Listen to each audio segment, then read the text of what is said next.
This podcast is just fun. It's all fake. Don't believe us. Look, do your own research.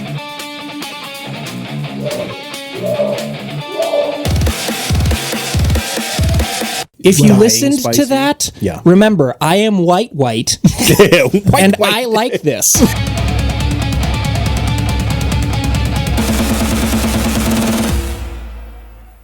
Wow.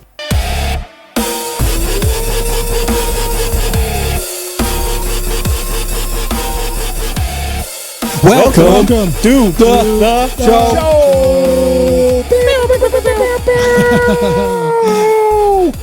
Today's episode is going to be kind of crazy. Mike, I have a surprise for you. We can hear it. I was wondering why you didn't send this to me. You usually send it to me. I was like, I wonder why you didn't send it to me. In case you didn't hear It's that. good. I like it. Yep. It is Mike's birthday. Happy birthday. Thank you. So when you hear this, it was his birthday yesterday. Happy birthday. Yeah. But so wish him a happy birthday on the Discord. Yeah. So let's just go with it. Like, we've got a lot of pre-show stuff. So for those of you guys that don't like the pre-show stuff, okay. Too bad. Sorry.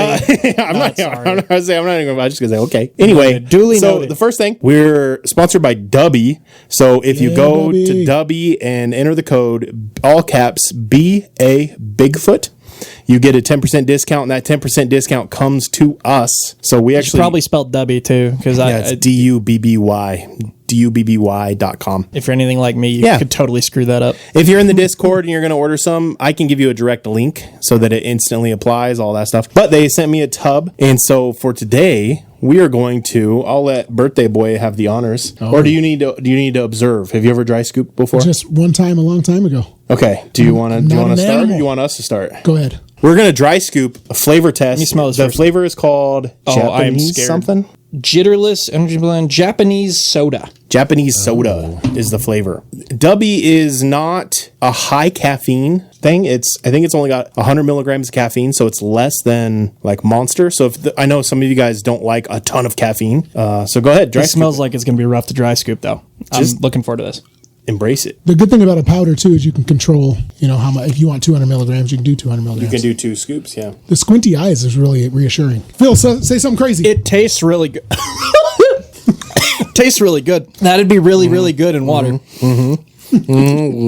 It's really fine. That's a really fine I powder. just breathe some in. It's so fun. Don't do that. You'll regret it. Hold your breath while get your mouth a little wet. Like, let yourself salivate a little bit. Give me three more instructions. Yeah, let your mouth salivate a little bit. Okay. And then just go for it, and then don't breathe. All right, I'm on it. That looked clean. That was good. Let it kind of sit in your mouth a little bit. You'll get that kick of caffeine. That's Reminds actually me, Jinx. That's actually one of the most pleasant dry scoops I've ever had. That was not bad. No, it's like almost like aside from the fact that it was low caffeine, it's also really fine, and so it just kind of turns into a goo. Do you remember when they made the big, minty giant pixie sticks? Yeah. And you would just dump the whole thing in your mouth and just like chew on it? I would not describe that as minty. That's what it reminds me of. I feel like it's a what I'd minty describe it lime. as. Like a lime. I taste the lime like for I sure. taste the lime. But I do taste a little bit of the mint too. Yeah. Lime, mint. Hint of mint? Yeah, like a little hint. Limey Yeah. hint like of mint? sweet. Yeah. It's really good. That's like really that good. flavor. I think I would actually done, very, Dave. much Very, enjoy that. yeah. The Japanese soda. That's I'm not gonna have to bad. order some of that for my wife actually because Japanese she likes soda, to do crisp. pre-workout for her caffeine. My whole intake face for work. like tightened up though because it is Dry scoop is rough no matter what it is. So, believe it or not, the caffeine from this is coffee caffeine. It's natural coffee. Really? Drink. Yeah. They do a good job What? of masking it compared to Because we just The, talked about drink we this drank like last last you week. can like tell. crisp and smooth Kyoto-inspired drink. That's good. That was good. Crisp is a good Crisp. That's a It good is. description. That I feel crisp. All right, now I was pleasantly surprised at how Speaking much of crisp, we're gonna crisp something. So duly noted. Last time you didn't like the idea of us eating eating chips on the podcast. So we're gonna draw inspiration from you and change it up. And today we're gonna do crackers. we'll teach but- you it's because it's specific. less crunchy. But Is that the idea? we Like will chips more. let the Birthday birthday boy go first. All right. So this is a surprise to Phil. This is a homemade hot sauce, and I will wait until after he tries it to tell you what it is made of. Ooh, I like the pop on that. So that one was sealed for sure then. Yeah. Yeah. That one would have been shelf stable. good. Put a decent dollop on it. It Smells good. It's spicy. The second chip is to the second chip. Oh, if you yeah. need to pop the little like. No, it's good. I Okay. can control No, it that looks like a good way to do that. Okay. Should we all munch it? Let's all do it at munch the same one time. Yeah, that way the audience isn't hearing munching. The second cracker's really good at catching all the sauce that falls to Oh the yeah, holes. the cracks. Oh, I didn't think about that. I That was separated my crackers. genius I'm gonna without undo even that. knowing you I'm were a gonna genius. Separate my crackers. Yeah, I separated them. It's on my finger. Lick it off. Lick it off. Lick it off. Don't tell me how to live my life. You're not my real dad.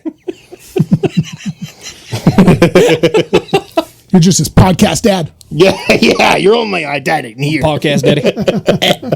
Give me it. Well, it smells good too. That's I said. It smells really good. How much you put on? Not that much. You're good. Okay. All right. I don't want to be a wolf. This is my inaugural. Well, I've tasted it, but I haven't tasted it on something yet. All right, 3, 2, 1, go.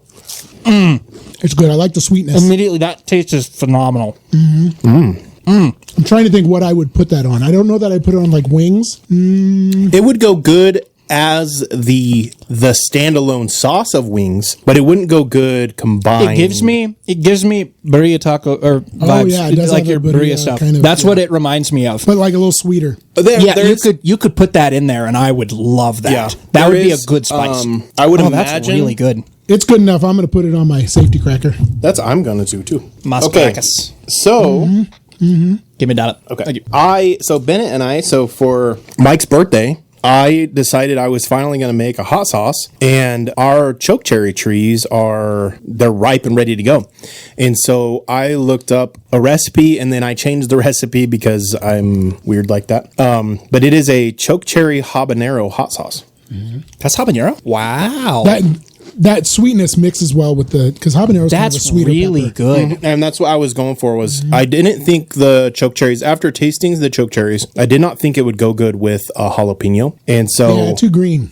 I can see it would have clashed. And that's tasty. That's they really didn't tasty. sell ghost peppers locally, so I wasn't going to order them. And so habaneros, I was like, habaneros are sweet. It would, because the problem with choke cherries is that the sweetness is oftentimes covered up by the tart. Yeah. And so I was like, if we can add something that is more sweet, hopefully it would diminish the tart enough that you get the sweet and then the spicy. Have you ever And had? it went really well. Have you ever had a Sonoran hot dog? Is it just I have hot dog, like wrapped in bacon?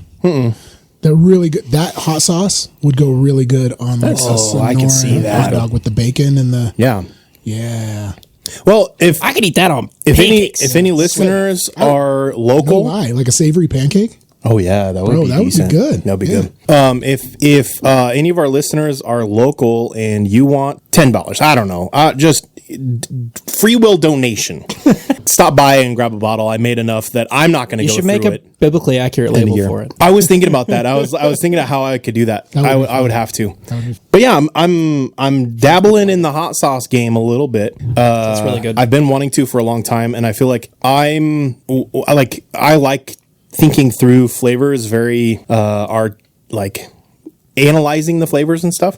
So I know the flavor that you're tasting that's probably very similar is I did put just a hint of cumin in it. And so that's probably very similar to my burrito style. And I don't know, it's not like it's identical or very similar flavor, but it just gives me like that was the thing that my brain went to. And probably a little, I guess in the smoked paprika probably a little bit too. Yeah. Because I do put smoked paprika in my burritos, in my pulled pork recipe. Okay. It might be the first hot sauce I've craved more of. That's really That's good. It's good. And it's really not good. It's spicy, so if you don't like spicy, you might not like the level of spice, but it's not it's not hot. it's not hot like our no, not at all. I purposely took the membranes out so it wasn't like If you dying listened spicy. to that, Yeah. remember, I am white, and I like this. It's good. All right, let's do our drinks real quick. So nobody got the last week's right. I don't know if Courtney guessed.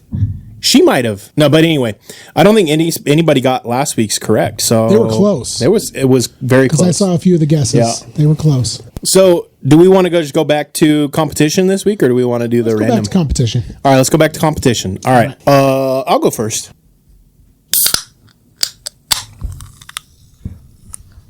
I got next. That was pretty medium. Crunchy. Not a whole was lot good. of aftershock Yeah. on that one. Not too shabby. that was one of not my too better ones. shabby. Ooh. That was a good initial.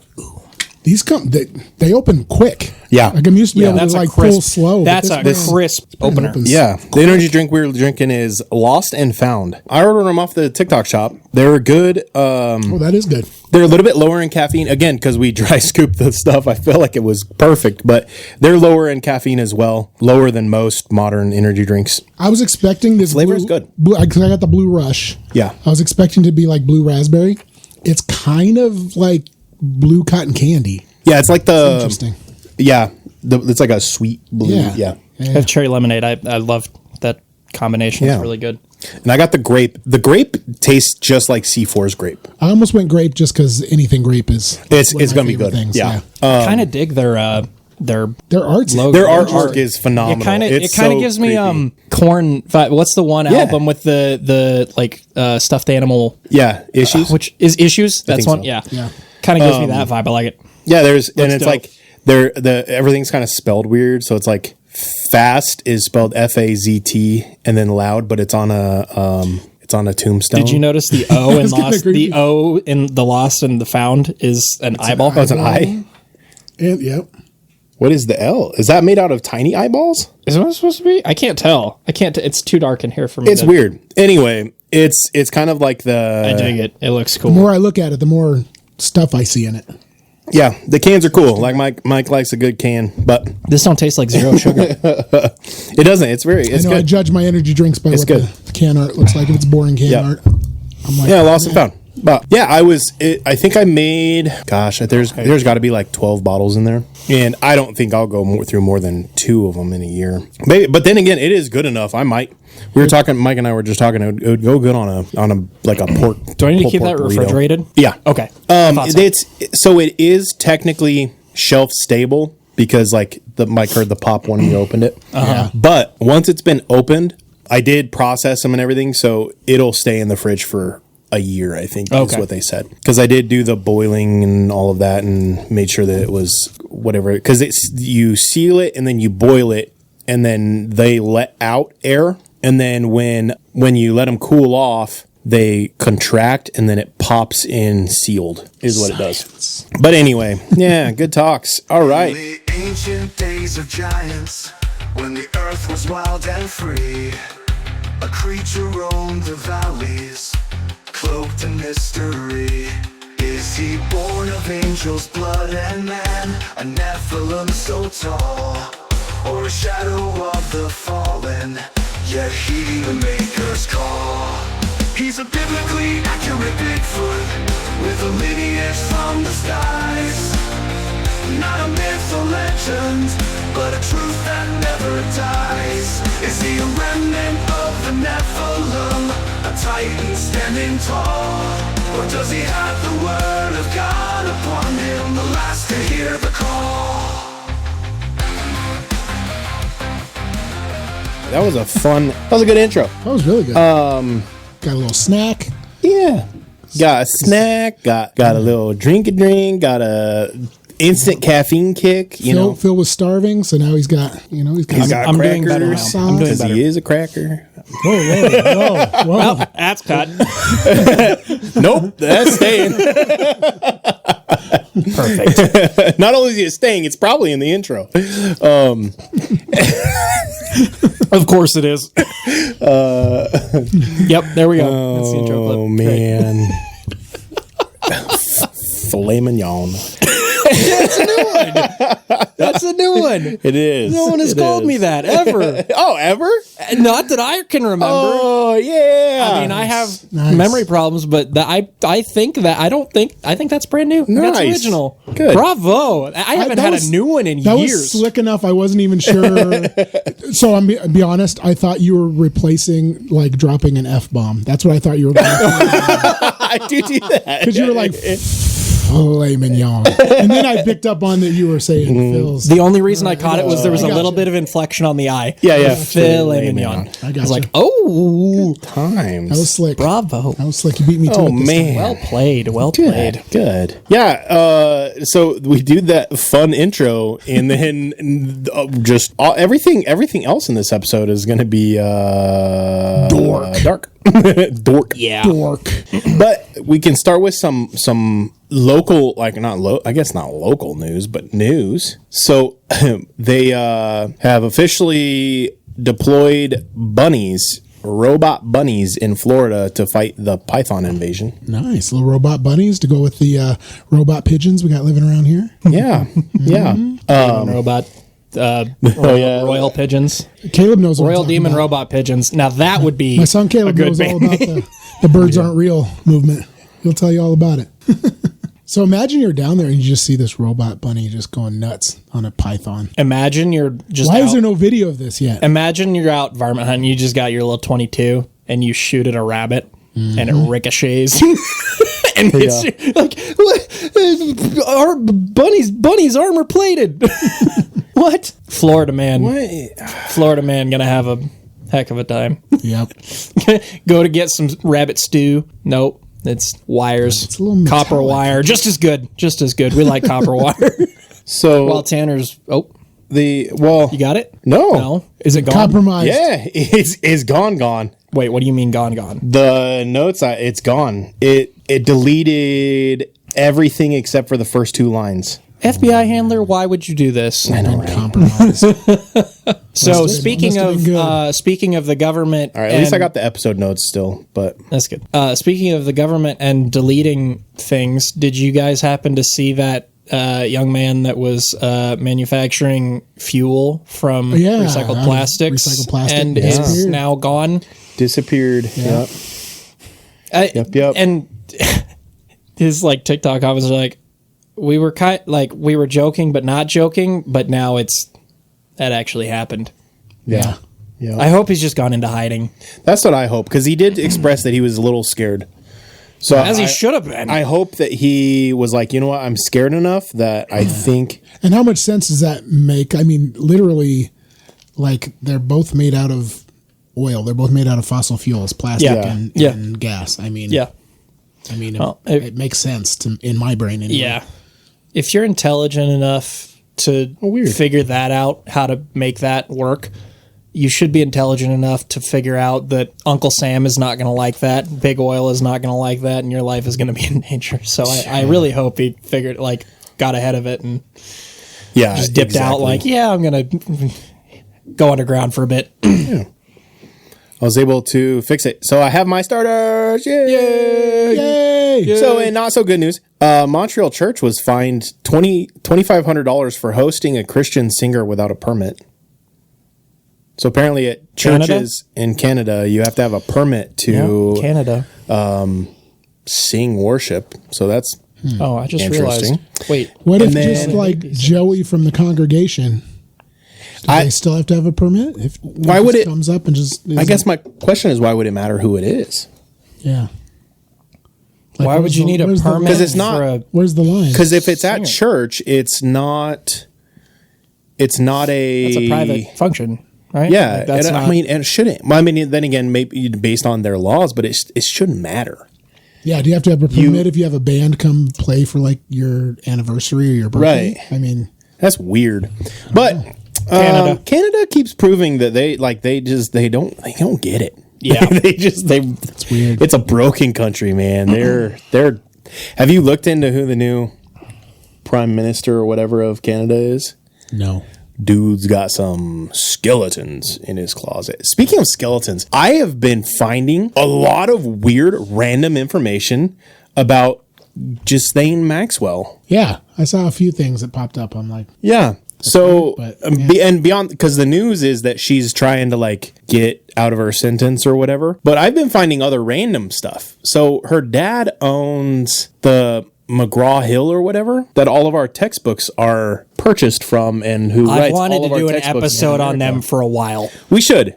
I really want to get into that. So maybe that's what we'll do next week. But Ghislaine Maxwell's dad in honor of school starting back up and stuff. That would be good. That's a good idea. Yeah, we'll do that next week. I don't know. They write all the textbooks. So. Yeah, all of them. And none of them have ever been teachers. Anybody who's writing those textbooks, they're all a bunch of lawyers and people like that. That's old money and big power. We'll get into that later, I guess. Yeah. I can't find it in my episode, but Ghislaine Maxwell's sister, I think her sister works for the CIA. Allegedly. I was say, don't quote me on that. It was on my notes.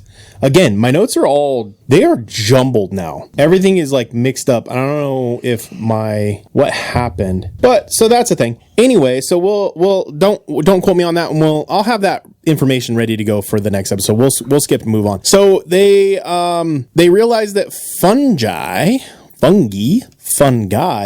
learned how to crawl after being given a robot body. Mm-hmm. So they gave fungi, a robot body, and it learned how to use the robot body to move. Yeah, that don't surprise me. On the list of things we shouldn't do is give things that could destroy the world ability to grow and become smarter. So that's scary. Every time there's like a new thing like that like anything in that general vein of like this thing learned how to do the thing, it's like we learned nothing. We've made so many movies about these types of things and we have learned nothing at all. Yep. We just do it. And it's like I get that not everything that we wrote a horror movie about is going to work that way in real life. But when it starts to look like that, it's like, are we thinking about this at all? Like how many Terminator movies do we have to That's what I'm saying. Well, I said the same thing before we realize that we are on that path. Terminator, Jurassic Park. Yeah. You know, now like this sounds kind of, what movie would be closest to that? I can't think of what it. I'm not super good with I don't watch a lot of horror movies, but I know there's one that's similar to that. Yeah. Okay, we still love you. Yeah. Phil. Yeah. It's okay. I'm glad somebody does. I'm not depressed. Yeah, right. Exactly. I do not have thoughts of harming myself.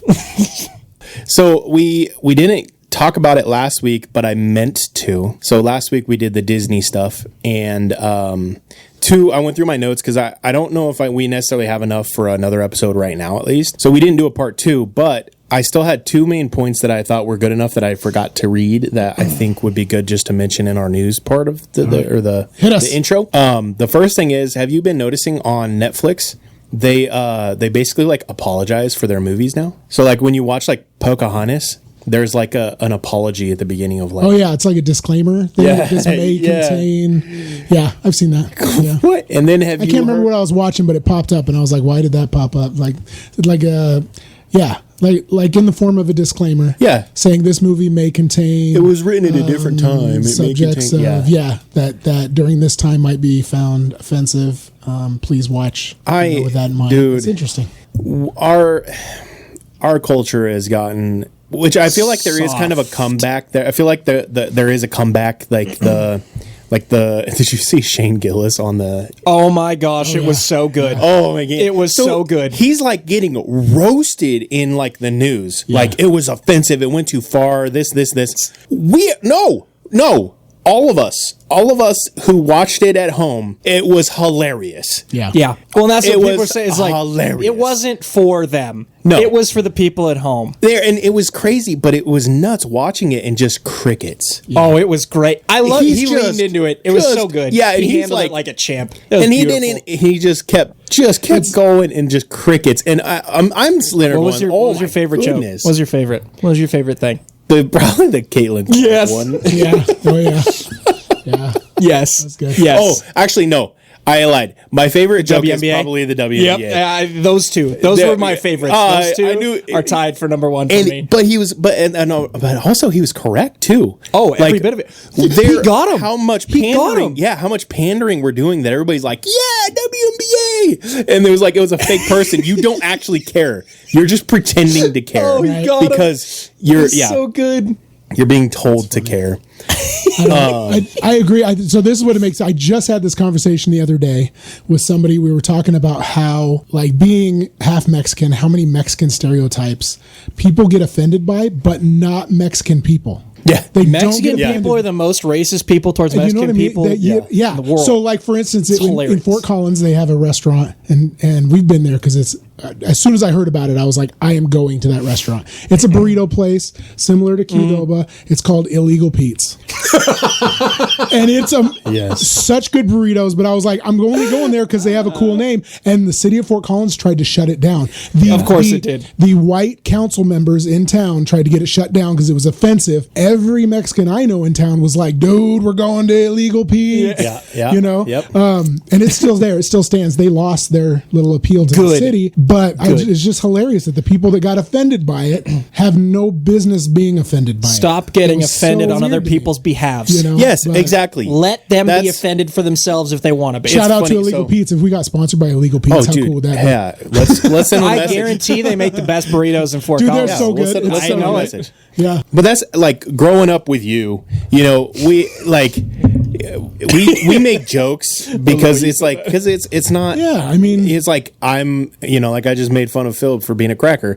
Like they're funny. You guys can play both sides, but we do. So like we will make the you can make the I'm white and my food is unseasoned jokes, even though I learned how to cook from you and mom. But initially at least, and now I'm better. And I mean, and I've always said I taught.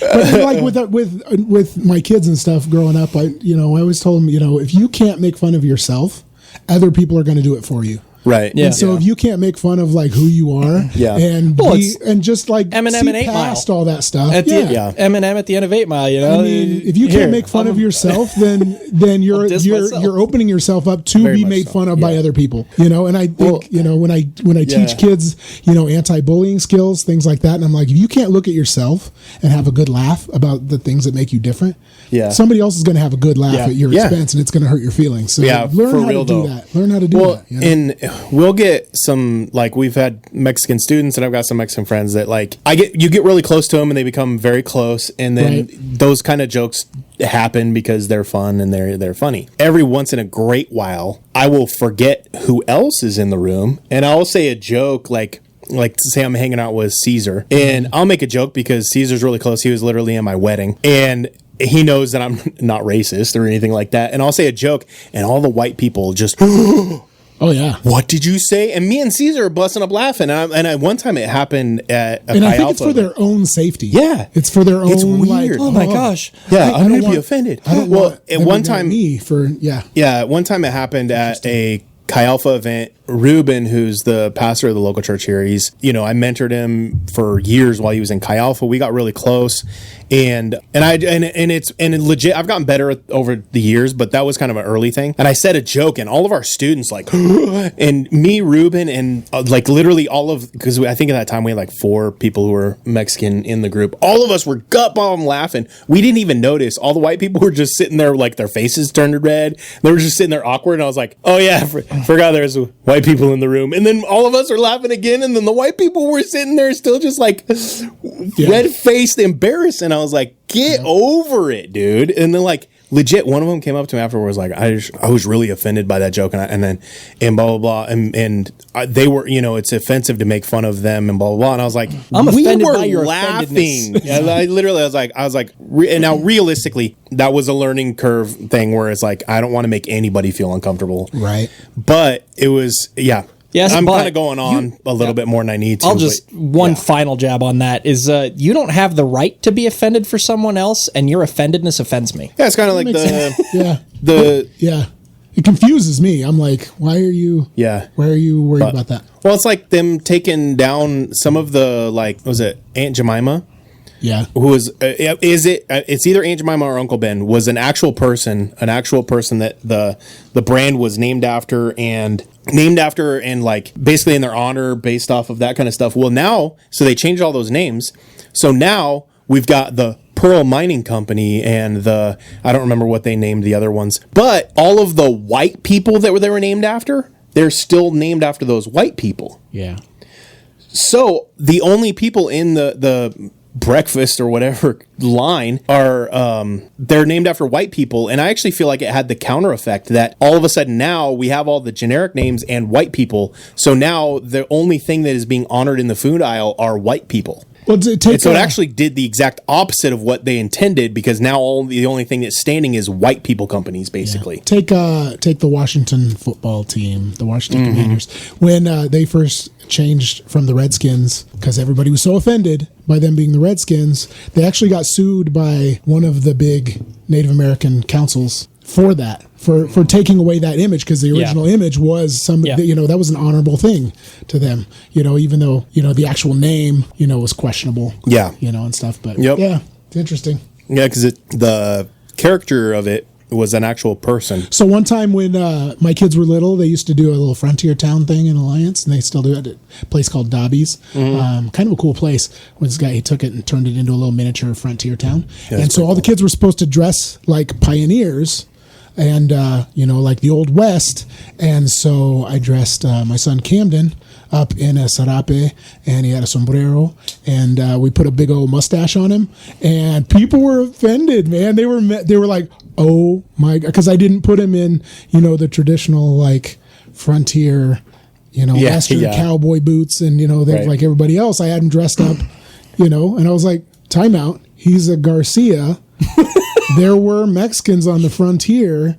Like, this isn't that far fetched. Number one. Yeah. Number two, I think it's hilarious. I don't know why you guys are so upset about it. He looked amazing in his little mustache, man. And that's the anomaly. They're upset on your behalf, but you're the one who did it. Yeah. It's weird, but anyway. Special request on the Discord. You guys give me a shout out after you listen to it, and I'll post the picture of Camden. He won't care. Yes. I'll post the picture of him dressed up for Frontier Days. You guys will love it. I like how you move the hot sauce, so I'll stop using it. Yeah. Correct. It's so good. Anyway. I saw you grab a cracker. I'm like, no, you don't. Very subtle. I made it. Very, very and you subtle, gave it Dr. to me. Phil. And it's his birthday. That was very subtle, Dr. Phil. What? I got that. Yeah. Yeah, it's not the first one of that. I got nicknamed that at summer Camp Lex, and when I was in like 6th or 7th grade, because I helped like mediate a couple friends of mine that were having relationship So far, issues. Tanner, you're the only one that snuck a name in on Phil over there that he hasn't been called yet. That's true. That's the first one I've heard in literally years. Yeah. That no one had taken already. That's funny. Love it. Yours last week was also like, love it. Just so blatant. Yeah. You try to slip I wasn't it even in. trying to hide it last week. Random. But once they get long enough, they're hard to. Yeah, it's hard slip. to. Yeah. You can't slip that into conversation. Right. Yeah. But yeah, so today when we talked about race, all of a sudden make everybody uncomfortable. And it shouldn't. It shouldn't. We should be able to have these conversations. Absolutely. I would say if you feel uncomfortable, it's your fault. Too bad. Get over yourself. Yeah. But I do if you're think feeling uncomfortable. But you're right. All right, let's move on. What do we got next? Well, I think a good transition is I think some of that could be, I think if everything is a psyop in this country at this point, so much is. Yeah. I wonder if that almost is a psyop to start to remove individuality, because now we're not celebrating each other's cultures anymore. Because we're afraid of each other's. Yes. Not afraid of each other's cultures.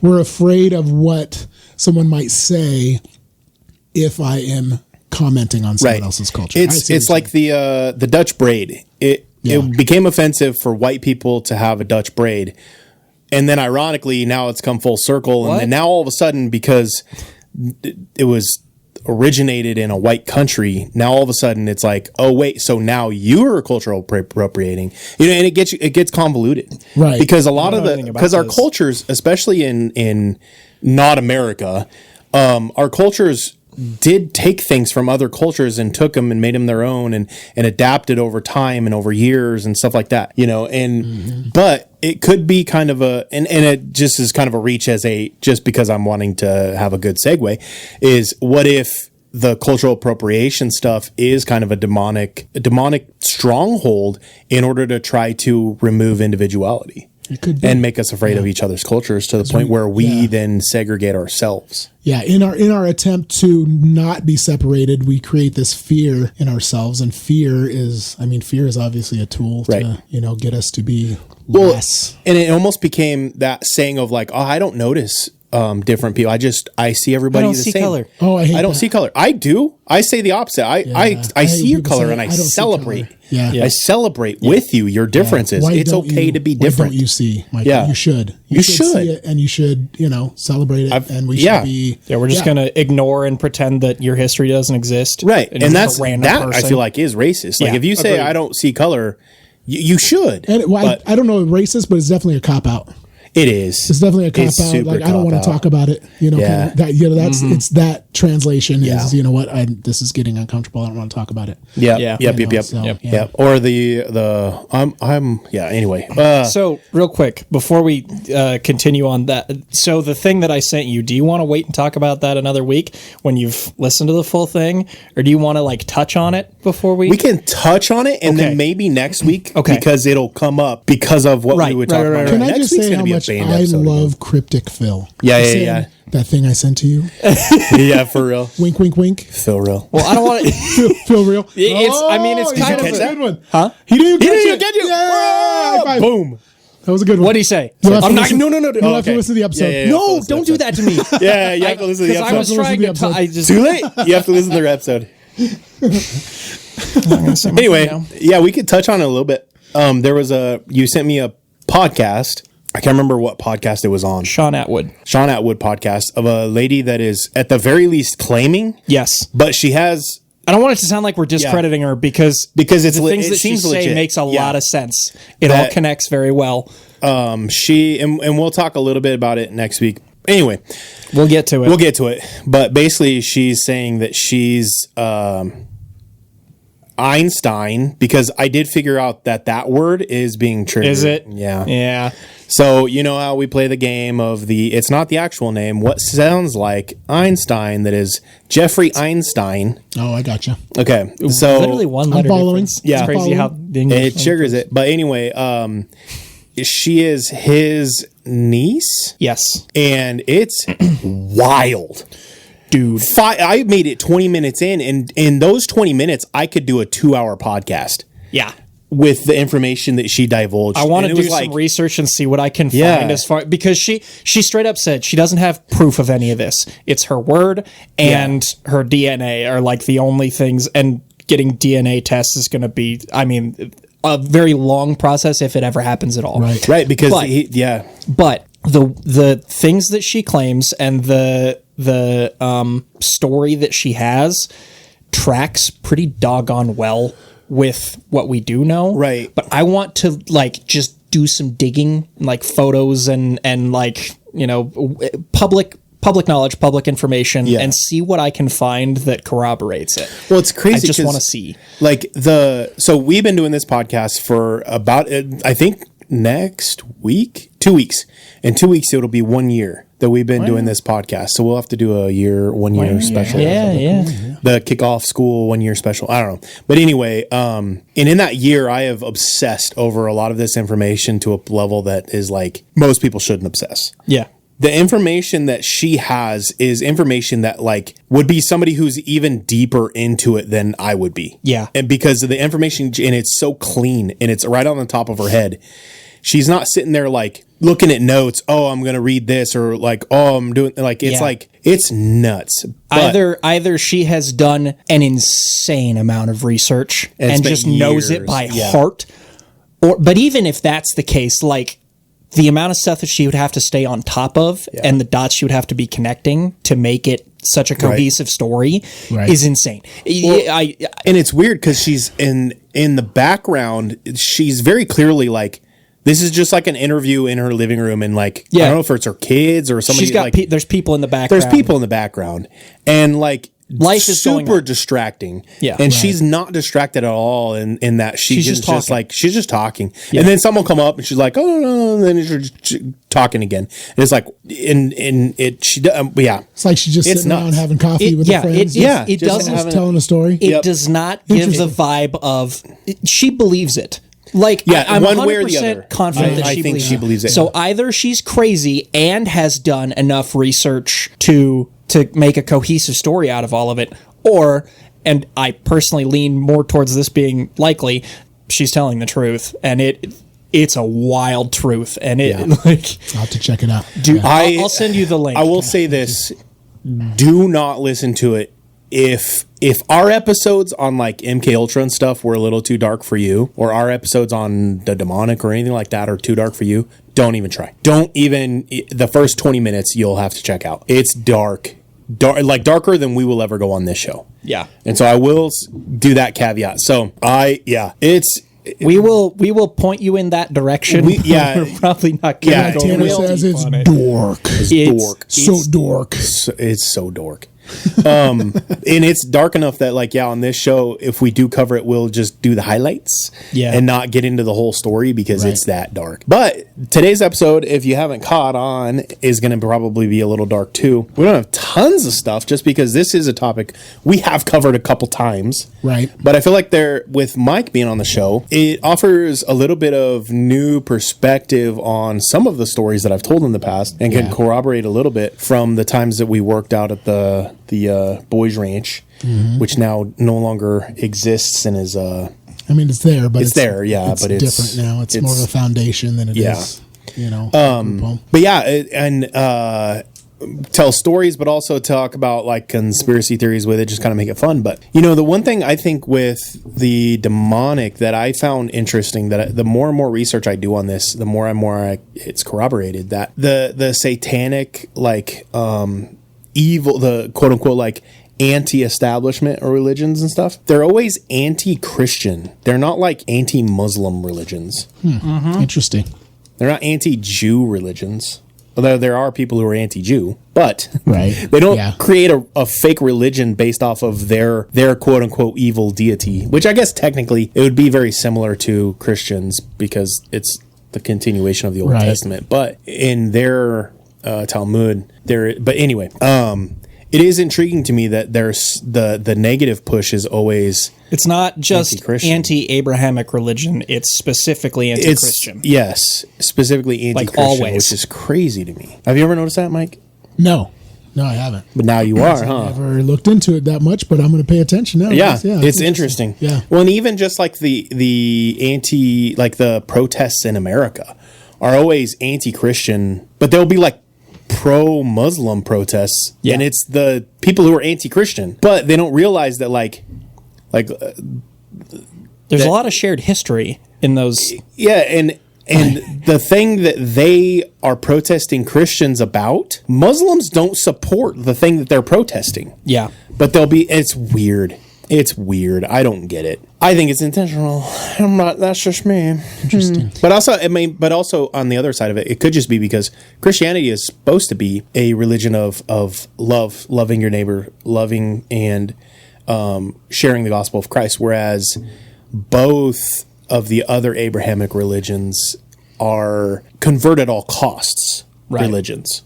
Right. And that could be the difference, because if you want to go to a Muslim country and protest that religion, you will. Well, and to be it's fair, not a soft positive, it's a hard negative. Yes.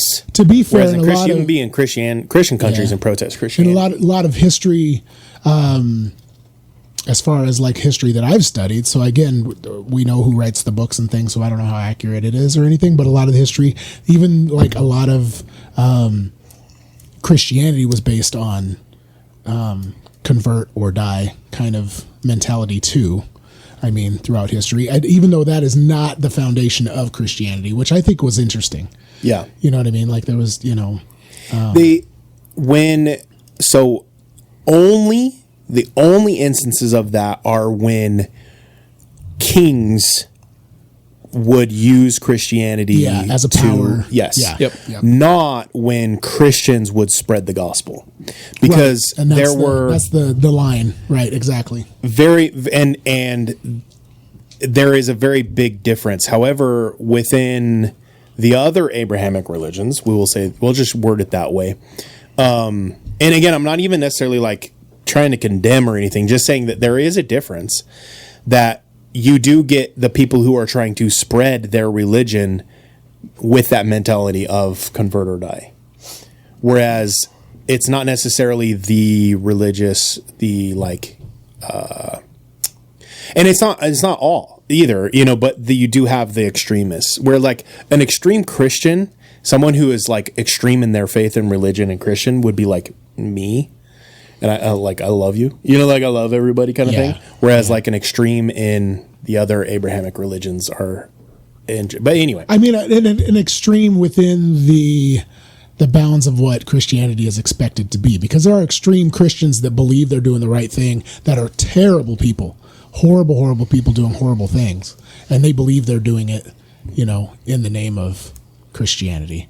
But I agree with you 100%. That is not true Christianity. That's not the basis of the Christian faith, or because within the document, within our documents that we live our life off of, it is telling us to love. Whereas within the documents because I've read the other texts, it is. I mean, especially the Talmud. The Talmud is about as anti-Christian as you can get. Yeah. So talking about demonic and talking about religions and stuff, I got one for you that I came up with as I was digging in the rabbit holes. So prior to Christianity, most faiths, most religions, most belief systems were based on the idea of sacrifice. And even Christianity, within bounds of it, have a sacrifice element to it, but not like life sacrifice, not human, not animal sacrifice. I would say the entire base of Christianity is based off of a sacrifice. Yeah. But Jesus. Right. But you see what I'm saying, though? Like the Incans and the Aztecs, they sacrificed their enemies. They sacrificed animals. They if you were in the Norse religions, some of those warriors volunteered themselves to be sacrificed so that they could go to Valhalla and continue to fight in Valhalla. That human sacrifice was a big thing. So I was listening to some random podcast that popped up, and they were kind of talking about this, that one of the big differences between Christianity and the other religions is that those religions, for you to get your prayers answered, there had to be some sort of sacrifice, continuous sacrifice, in order for you to get the crops that you want, in order for your prayers to be answered. You would sacrifice, you would kill something, destroy something in order to get something in return from those gods. So they made the argument that in itself is kind of a demonic approach to things. Where in Christianity, the belief is that, Jesus made that sacrifice, so we didn't have to sacrifice anymore. Right. And so that's one of the big differences, that I came across. So it's interesting that you say that, because that was one of the big differences, is that there is no, other than maybe sacrificing your time or sacrificing some money, there really is no, it's not an expectation that sacrifice is part of that faith, Yeah. And I don't know that there's any modern religions that there's a whole lot of sacrifice. Maybe, I suppose they just burned a cow in. That's true. There is some, I take that back. They just did it. I take that back. They burned the cow. The debate is out. Did they burn the red heifer because they were practicing? So so not only did they sacrifice the animal, they did it for practice of the real thing, or they actually did do the sacrifice of the red heifer, called it a practice so that they wouldn't ignite the war that would likely come. Or here's the thought I had when we were kind of talking about this last week. Or did they do the ritual and sacrifice the heifer and everything, and then nothing happens? They were like, just kidding. That was just a practice. Well, that's so the significance isn't that when they sacrifice the red heifer, something would happen. The red heifer has to be sacrificed in order for them to cleanse the priest and the tools, so that he can consecrate the third temple. Once the third temple is built, that's supposed to be what ignites their Messiah coming. I gotcha. So it would be the precursor. However, I like the way your brain is thinking on that. Yeah. Because I can that's what totally I would do. see that. If I had some kind of cool thing that I was going to do that was going to be this big deal, and then it turned out to be nothing. 2012 believers. So let's really dumb it down. So let's say I'm making a brisket, and I mess this thing up so bad that I pull it out, and I'm like, that was just the practice brisket. And the real one's going in a little bit. So brisket. So the Mayan calendar didn't actually end in 2012. It was actually supposed to be 2025. I actually did see something about that. There's like a 30-year gap or something. Oh, we talked about it. Talking about end of days. Did you know that Isaac Newton had an end of days? He wrote up an end of days thing. Did you see that? I did not see that. I did see somebody else's though. So Isaac Newton took the Bible, and he was fairly religious, and he went to church and things like that. He was a fairly faithful person, but he took Revelation and he approached it from a mathematics standpoint instead of like a historical symbolic standpoint. And his prediction was, I believe, 2060 is the end of days will be. No sooner than 2060 is what he said. And he predicted that based on, from a mathematical approach and everything in Revelation, that it wouldn't be end of days like end of the world end of days. It would be the end of days in that corruption and hatred and murder and all those things would end. And we would have a time of peace after the end of days. That was his prediction. So I thought that was kind of interesting. A little different look at Revelation, but yeah. I wanted to do a little more research into this, but you brought it up, but there was someone that was kind of like that. Yeah. And I don't have it pulled up right now, and so I can't, but I'm going to do the research and I'll come back next week. Or I'll drop it in the Discord once I find the actual name of the people group. But there was a people group who accurately predicted that Jesus would, that the Messiah would come around 32 AD. Is when they obviously it wasn't called AD back then, but you know what I mean. Right, and that year is when they predicted it, and that would have been really amazing if they would have predicted that it would be. They were called like, AD okay, too. so it's your zero is going to start right here, and there's going to be this guy, but that's not the real. It's going to be in 32. That would be a convincing argument. But anyway, continue. So they predicted that the Messiah, that the Jewish Messiah would come and then would be sacrificed around 32 AD. And then they also predicted that the end of days would happen around the year 2020, either 2026 or 2027. So people who accurately predicted the time frame of Jesus also predicted the end of days would happen around right now. So that's interesting. That is interesting. I'll look up the people groups, that way I can verify it on the thing. But just till then, just kidding. Stop trying to make this thing happen. Stop trying to make it happen. Dude, so numbers are interesting, man. Numbers are interesting. Yeah. So 2,000 years during the Abrahamic covenant.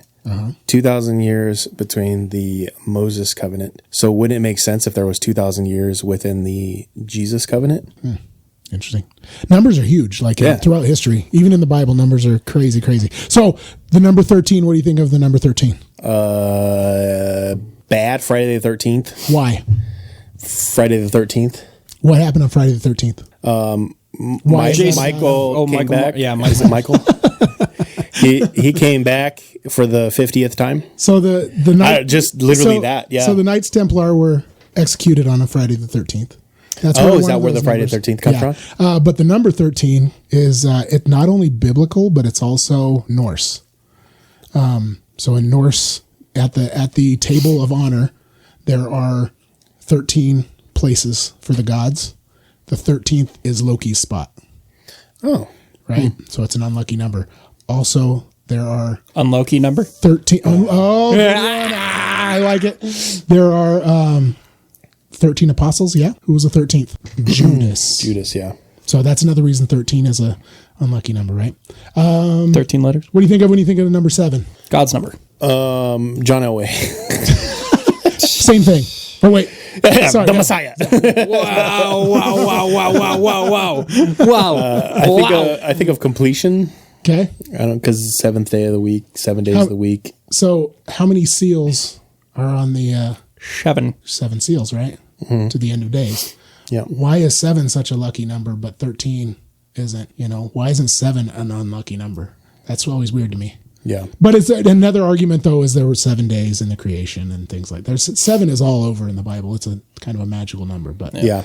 That's there. It's interesting that numbers are that important. Numbers are very important within the Bible, but the obsession of numbers is not. Yeah.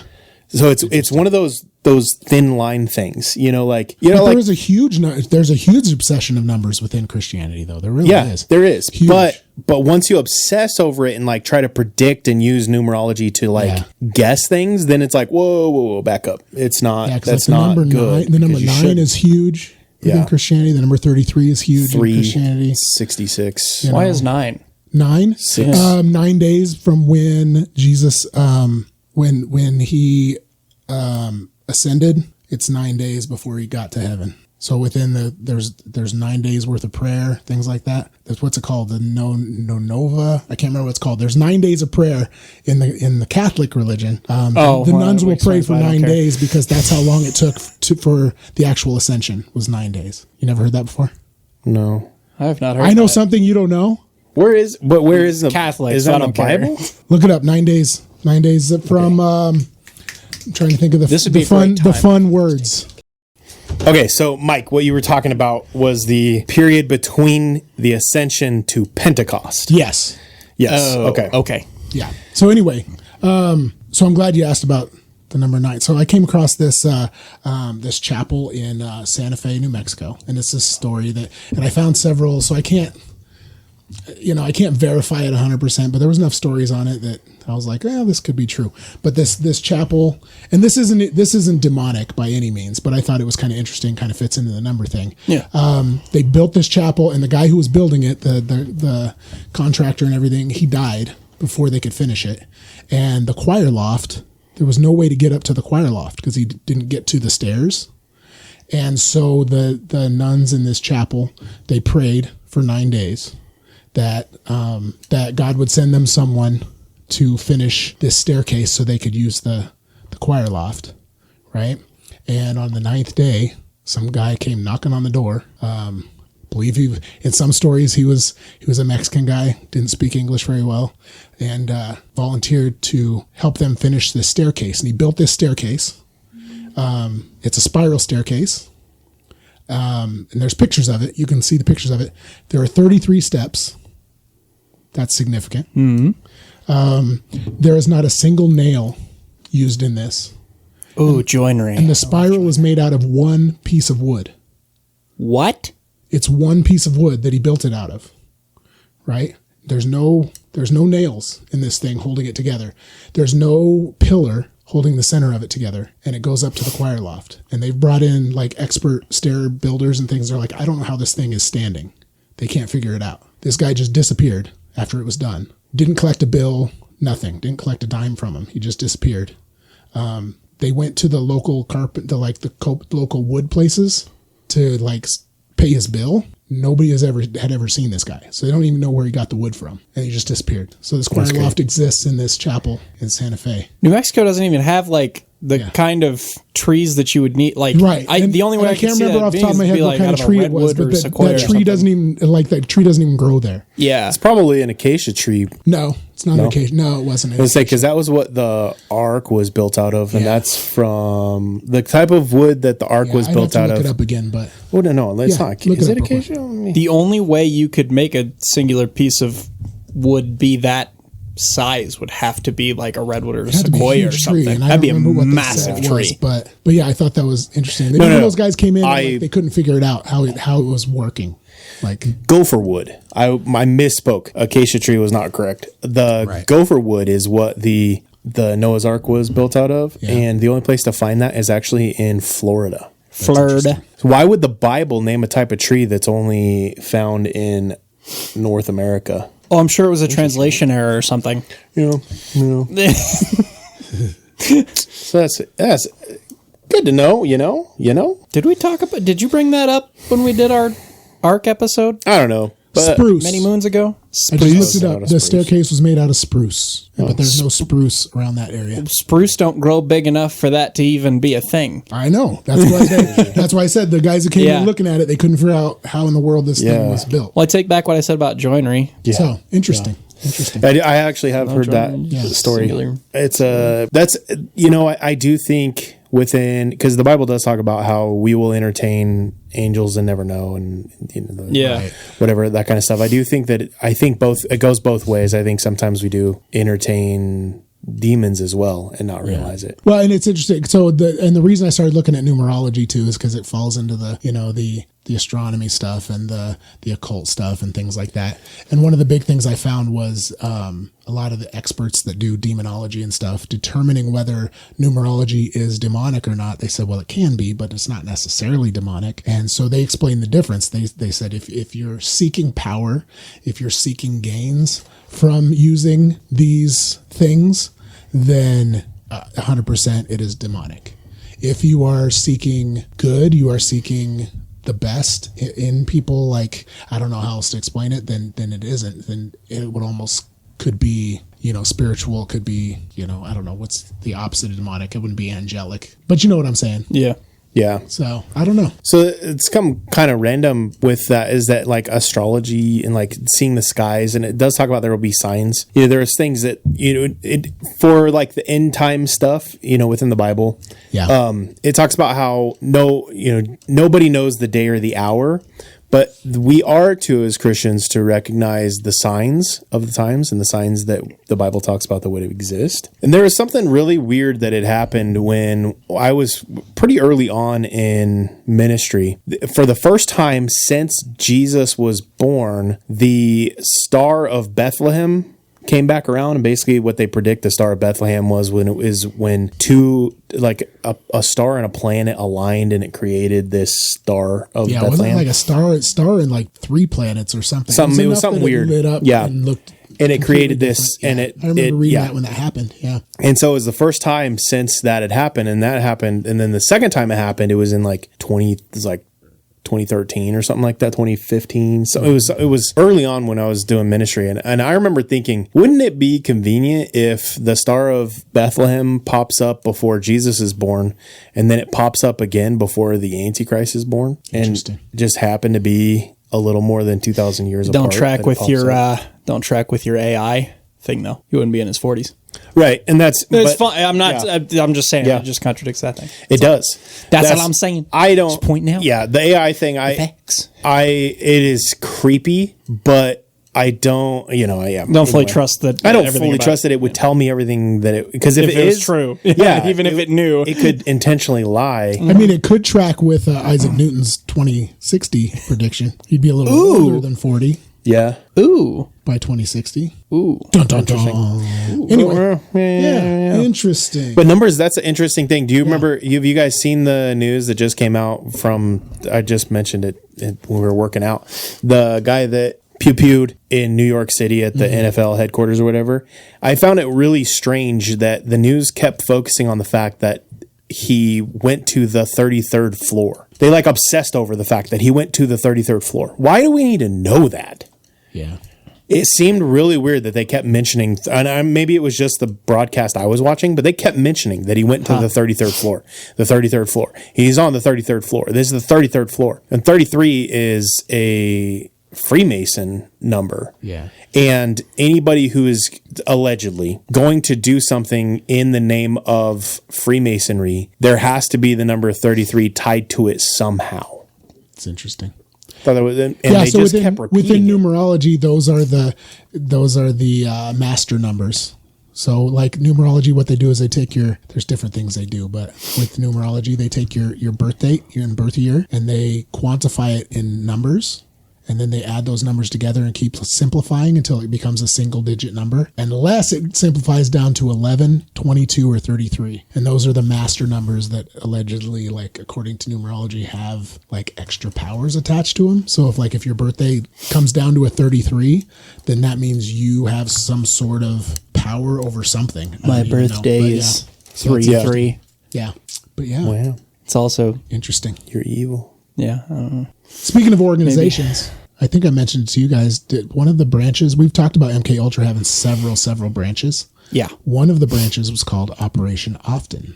And if you look at Operation Often, they were the MK Ultra version where MK Ultra was working on mind control. Operation Often was using drugs to try to weaponize demons and weaponize witchcraft and weaponize, magic. Actually, that's one of my main notes for today. Interesting. I thought that was interesting. And they were centered on the East Coast, from what I gathered. They weren't on the West Coast. They were on the East Coast. So in Operation Often, they actually hired full-time, paid them a lot of money, Satanists, and cultists to see if they could weaponize the occult. Yeah. Our government actually paid money Right. to try to weaponize the occult. It makes me think of Hellboy. Did you ever see Hellboy? That's on my list. Where they bring up a demon and then they kind of, I don't know, they don't really enslave him, but they try to make him a good guy.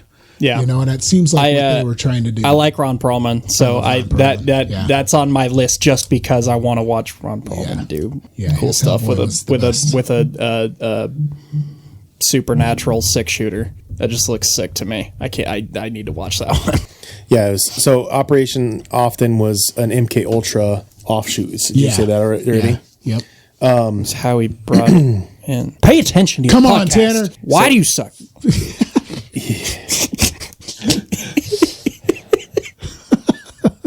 Yes.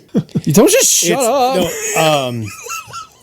Operation Often, it's something that I haven't gone through and actually looked at the documents myself. But one thing I did notice with Operation Often was, or MK Often or whatever you want to call it, I can't get even AI or Google search. I can't get the details like you can with MK Ultra and other stuff.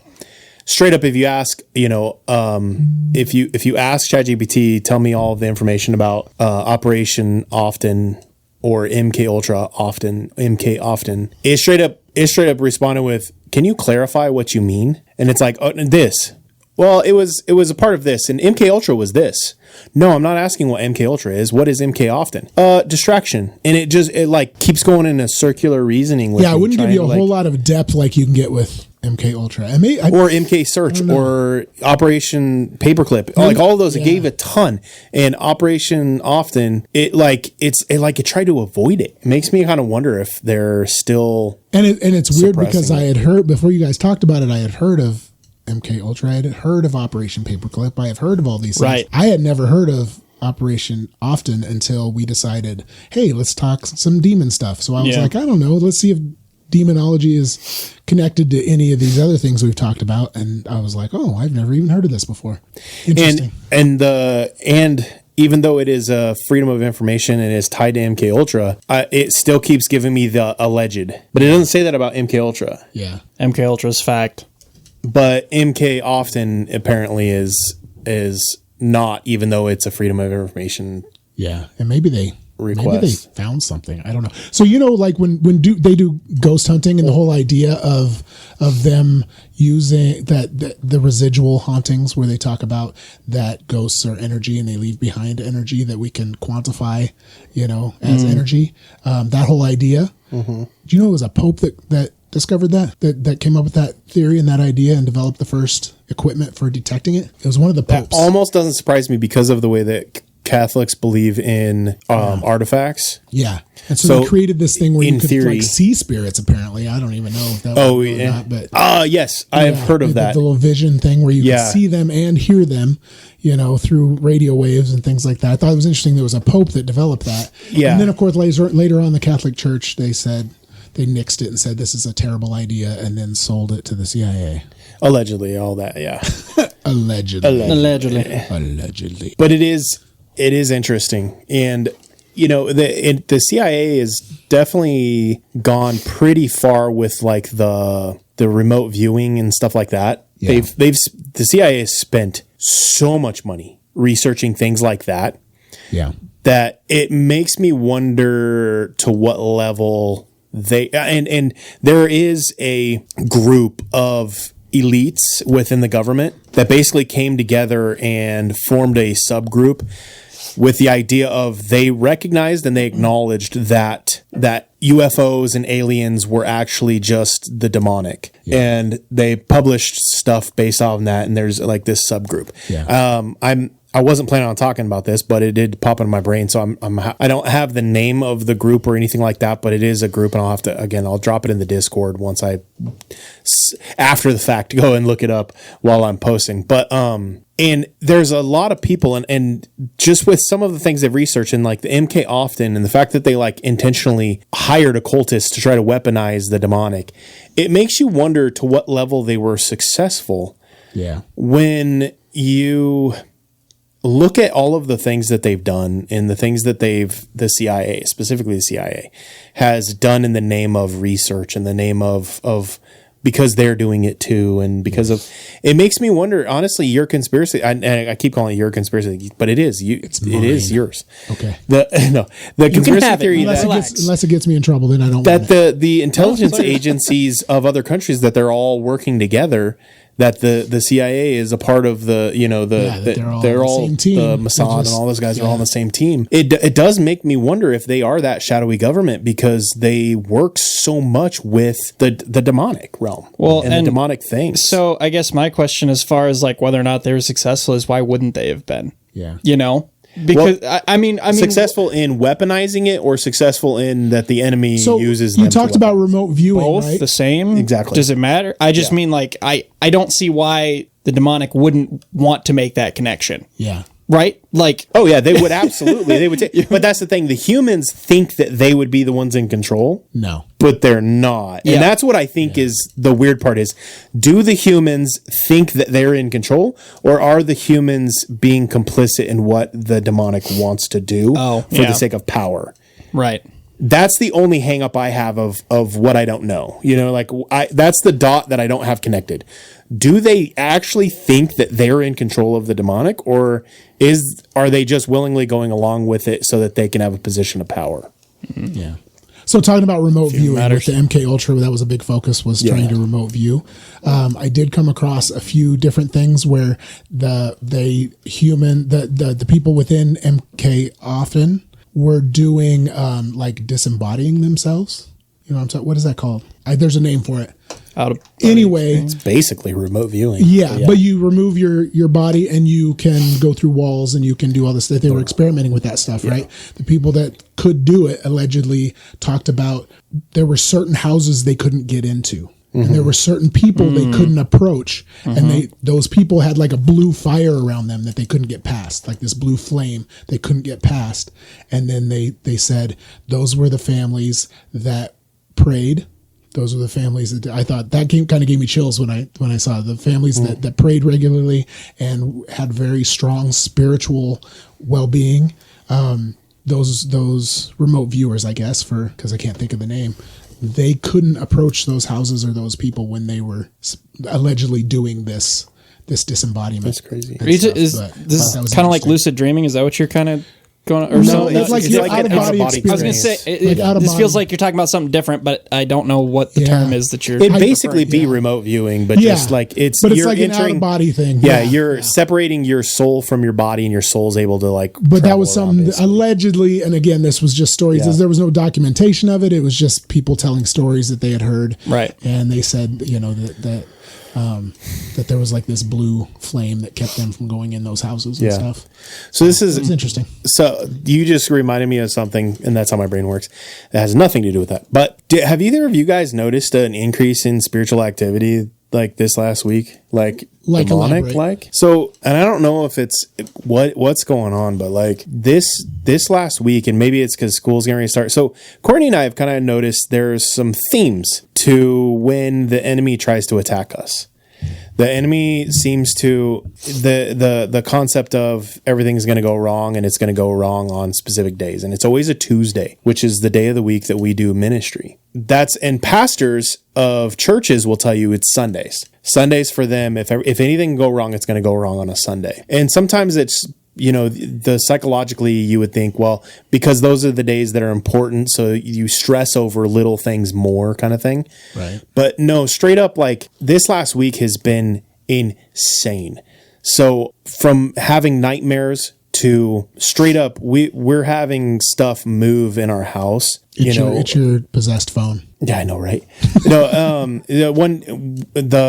There was one day where one of our son's Hot Wheels tracks moved across the living room floor. I was sitting in the kitchen, or I was sitting in the living room, and I was hearing stuff fall off of the kitchen counters onto the floor. And then I go in there and there's nothing on the floor. That kind of thing. And I can tell you that since I became a pastor, those things happen more than they used to before I was a pastor. Can I tell you too, like, I don't think I've ever told you this before, but like when you come to my house, weird stuff happens after you leave, and not like anything like scary or anything like just weird noises, things being moved where they're not supposed to be. I do notice things, but it's only after you've been at our house. Interesting. Yeah, maybe it's that. Maybe it's remember when we lived in that house and you're in the. Oh, we talked about that. Like that. I don't think we talked about it on the podcast, but you came and stayed at our house and you were in the basement and you came running upstairs and you said, "I'm going home. I'm never staying here again." You said because you were taking a shower and something like attacked you in the shower, and I was like, "Well, fight it." And you were like, "I can't fight a ghost."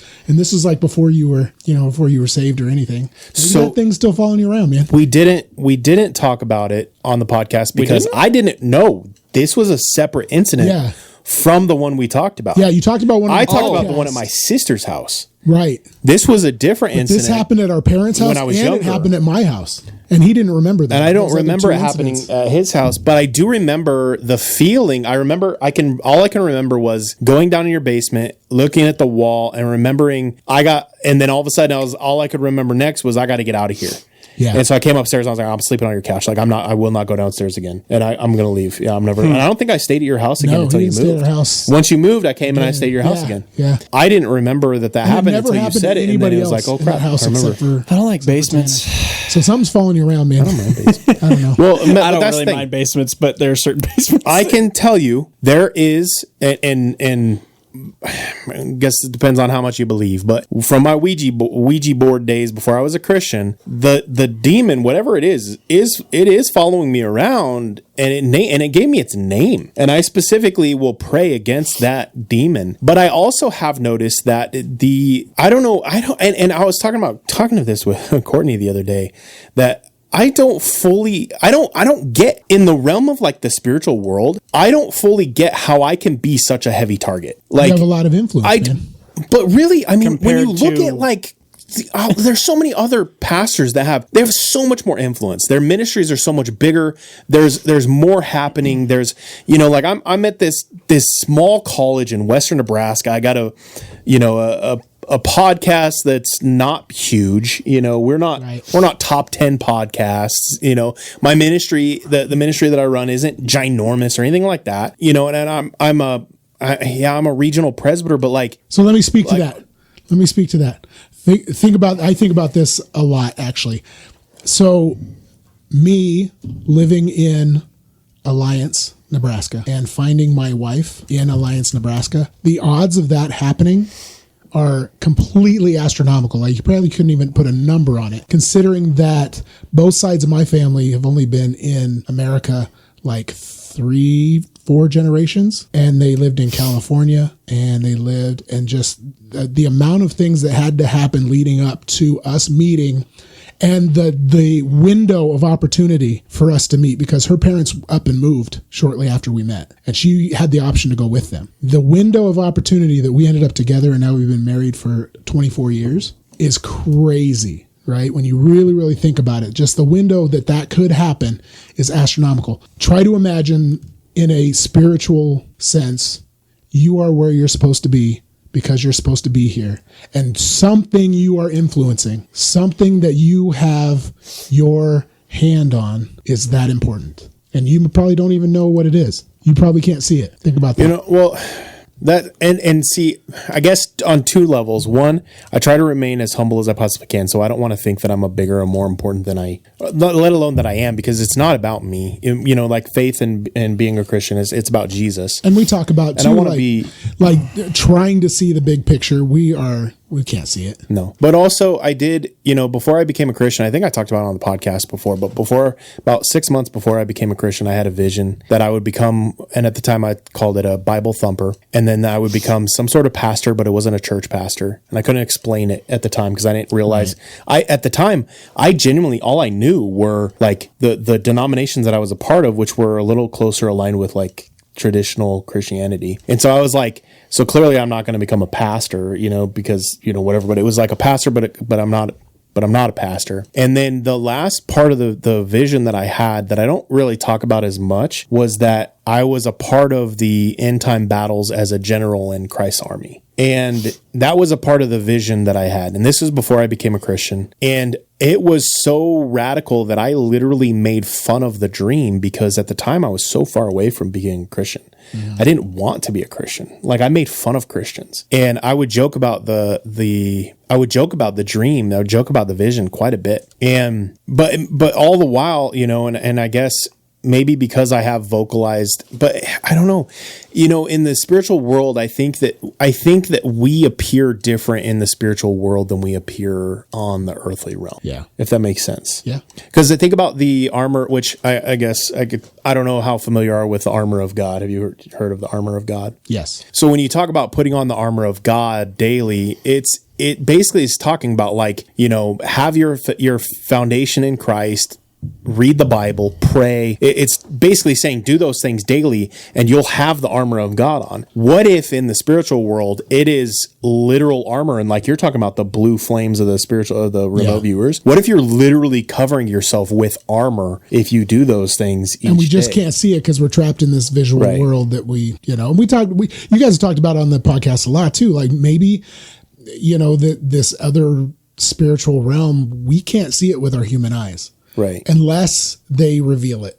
Yeah. You know, and maybe all this stuff is going on and we have no idea. But for some reason, I will say that if I go long periods without maintaining my faith, I'll put it this way, even as a pastor, and maybe somebody needs to hear this, and I don't know, whatever, but even as a pastor, sometimes I just get busy. I get busy doing ministry, and I'm writing sermons. I'm studying the Bible in order to write sermons. I'm doing these things, but I'm not really maintaining my personal faith sometimes. I'm not reading the Bible for myself. I'm not praying for myself. I'm praying for my kids. I pray for my kids and my family and my extended family and my friends daily. But sometimes I'll go periods of time where I don't pray for myself, and I'm not, you know, like I don't know how to thinking symbolically right now, isn't that what a general does? Yeah. I mean, maybe that was part of your, I don't know. Maybe visions and trying to interpret things. I think a lot of times we just, if we try too hard, we miss the mark by a lot. And that's honestly part of the reason why I don't try to think too much. At the end of the day, but that demon's following you, man. Well, that's what I was getting to is that if I go long periods of time where I'm not maintaining my personal relationship with God intentionally, the spiritual activity around gets worse. Right. It's almost like a reminder, and I'm like, oh. And like I said, it's weird because, like I said, it's residual at my house for about a day. So, like when you're at my house, I notice little things for about a day, and then it goes away. So it's like it just hangs out for a bit and then it takes off. I'm going to throw throw this out there and let you chew on it and let the listeners chew on it a little bit. So I am a Christian. I am a pastor. What if those things are already there and my presence just riles them up as a Christian? I mean, that's a possibility. It's weird, though, that it's the same action happening at 3 different places, though. I mean, you got attacked in the shower 3 different times in 3 different places. Right. But they were all before I was a Christian. Christian. Number 3 is interesting, too. Yeah. We're talking about numerology. The number 3. So when we used to do Ouija boards, something we used to do, because we believed in this, was that if we can get the spirit or whatever we're talking to point to the number 3, then that means that it's a good spirit because of the Trinity and things. And then later on, we realized, you know what? The demons make fun of the Trinity. You know, I was like, oh, well, that's... And they can lie. Okay, that's fun. Yeah. It's a crazy thing about that. Yeah. I know. I think that's something that I think if you've never had the aha moment to realize that demons can lie, here's your aha moment. Yeah. They don't have to tell the truth. Were you in the basement when we were playing with the Ouija board at Mom and Dad's place? I don't. You were pretty little. There's a 50-50 shot I was there and I don't remember. You might have remembered this one because man. So we're down there and I don't remember who was. It was somebody different was over there and we were playing with it and it started going in a circle so fast that like we were having a hard time keeping our fingers on it. So you know if anybody was like oh somebody's pushing it. I'm not sure how anybody could push it perfectly without it going off the board. And then we all let go at the same time and that little pointer shot up and hit the window. And we were like, okay, we're done playing for the night. But yeah, so there's some weird times playing Ouija boards. We were playing Ouija boards over at a friend's house one time. And we were like, can you make things happen in the real world? And it pointed to yes. And then we were like, well, what can you do? And it spelled water. And then the faucet in the bathroom turned on. You're like, okay, good times. Yeah. No, don't mess with Ouija boards. Don't do it. One time, I'm gonna shout out my boy Sean. You remember Sean? One of my best friends, still one of my best friends. Praying for that dude. He's going through some medical stuff. Yeah. But we were interested in a couple of ladies, and so we decided they wanted to cruise around and they wanted to play with the Ouija board. So Sean, being the antagonist that he is, he goes, let's go play at the cemetery. So we sat a Ouija board on a headstone at the cemetery. Mike, I'm just going to say, I think you might be the one that has a demon, bro. And so he thought he was funny. He rolled his eyes back in the back of his head and started going, roo, roo, roo, and making these noises. Those girls bailed. They bailed. We hopped in the car. We picked them up about a mile down the road. They were running down the dirt road. Yeah. So, yeah, we had some Ouija board experiences when I was younger. Definitely. They're don't mess with Ouija boards. The first time that I messed with a Ouija board, my thought process was, this is stupid. Why are we messing with this? This is stupid. This is dumb. And then stuff started happening. It started answering questions. And then I was like, oh, this is real. And then I became very interested in trying to communicate with whatever was. And then now as a Christian, I look back and it's like, oh yeah, doy. Of course it was a demon. Like why would but anyway, they are legit. They work, and that should scare you. Yeah, I think it's crazy. They do work. They do work, and that should scare you. If you've never done one, like it's a weird. Don't do it when it starts moving underneath your fingertips. Don't do it. Yep, and especially when the circle thing. Yeah, it did that one time, and it was doing a perfect figure 8, and it was like faster, and then we let go, and then it didn't go flying, but it slid itself across off the board, and then a few feet off, and it was very clear we weren't the ones who moved it because we all just literally just let go at the exact same time. Right, but it's legit, and that should scare you enough to not mess with it, in my opinion. Don't mess with Ouija boards, but Mike, I think you have a demon. I think next time I come over, I'm gonna bring some anointing oil and see if we can't rile them up and kick them out. I don't think I have a demon. I don't know. Maybe if he is, he's really nice. Okay. His name's MJ. If you had, did I ever tell you there's a Ouija board we were playing one time, and he said it was my guardian angel. It told me watching me this whole time, and his initials were MJ. And apparently, in a past life, we were best friends, and he shot and killed me. And some best friend. Over a girl. And he felt so bad in the afterlife, he decided he was going to stay behind and be my guardian angel rather than rejoin the world. Interesting thing. Sounds like something a demon would say. Bro. Interesting thing, though, in a lot of Native American cultures, your birthmarks are a sign of how you died in a previous life. Right? So I have a birthmark right in the middle of my chest, right? Mm-hmm. And I had never told anybody that, and that was weird. But demonologists say that demons know things that other people don't know, and they use that to their advantage. Exactly. That's a possibility. They know information that we don't even know. Interesting. Yeah. Nope, no demons. I don't have any demons. That sounds like someone who has demons. Sounds like you have more going on in your house than I have in mine. That's all I'm saying. Yeah. Because who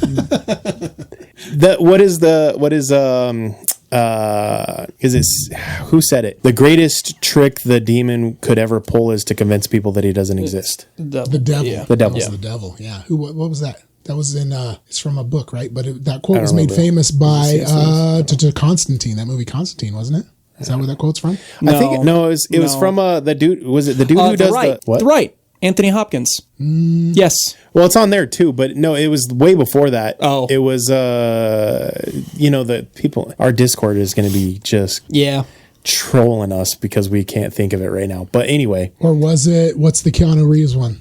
It was way before that. This was like in the 40s that this No, the other Keanu famous. Reeves one where he's the lawyer. Oh. His dad is the... Oh. Or the one... that one, the demonic, the evil one. And what was that one called? I can't remember. Boom. But yeah. Anyway. This is it's from way before that. But anyway, so Mike, that makes me more convinced that you have a demon is because you're trying to convince me you don't. Listen, don't try to project your demons on me, man. Hey, I cast the demons out because I got anointing oil and prayer. Next time I come to your house, I'm actually bringing anointing oil. The Usual Suspects, according to the ChatGPT, that's the first time it appeared in a movie. Oh, in a movie? Well, what about on radio? So on radio, it just says it was a popular quote often attributed to Charles Baudelaire. Oh, so even ChatGPT. So Discord, don't troll us too hard. Anyway, all right. Somebody's gonna know. They're gonna make us look bad. Probably, for sure. What are our bets? Who we betting is gonna be the one to? Can I just say it's probably somebody related to Phil? Maybe. Because that's usually who owns us on YouTube. Yeah.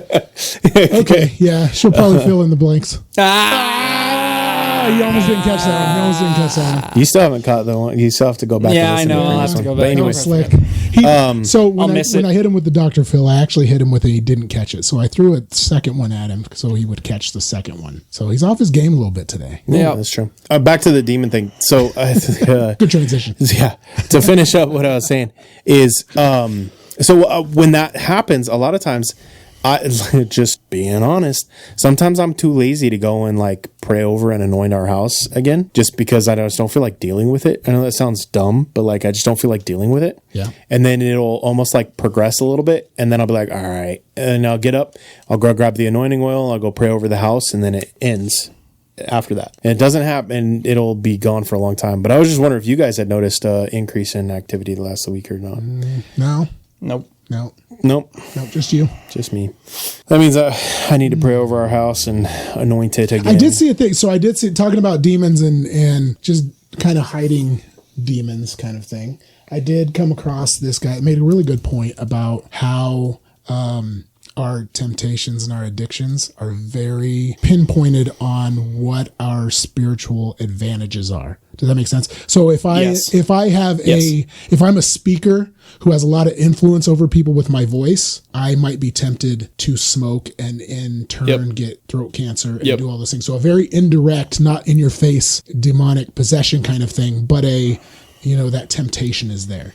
If I am a loving, caring, nurturing person, then my biggest temptation, things that come across that I'm like, why is this everywhere, would be like lustful type things. I'm trying to think of some other examples, just, you know what I mean? Like alcohol. If my strength is intelligence and articulation, and that's how I project the good side of things, then, alcohol becomes my vice that is always there.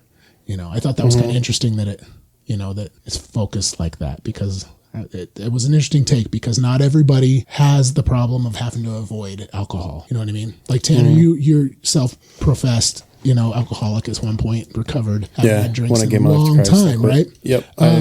Quit drinking when I have alcohol in my house right now, and I haven't had a drink in a long time, because it's not an addiction that looks at me or faces me at any point, so I don't, I thought that was kind of interesting that was something that, and I don't remember who the guy was. It was one of those that I was just flipping through looking for something interesting, and I was like, interesting. And then I went to the next video, but I thought that was kind of an interesting kind of point, that demons don't always show themselves.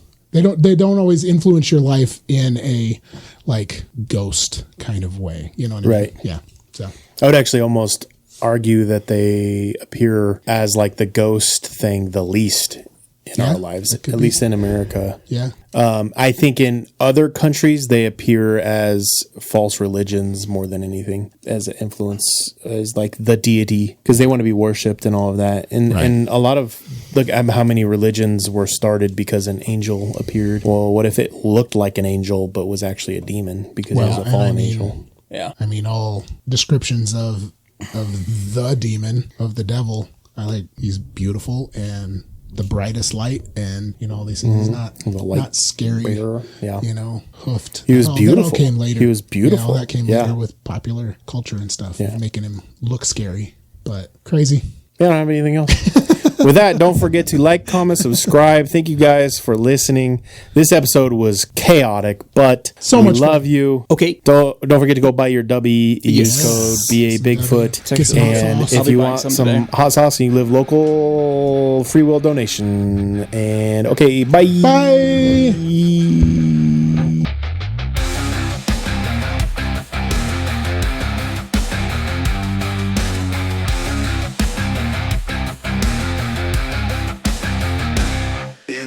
Ancient days of giants, when the earth was wild and free, a creature roamed the valleys, cloaked in mystery.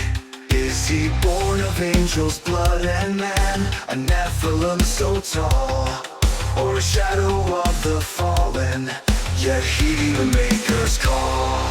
He's a biblically accurate Bigfoot, with a lineage from the skies.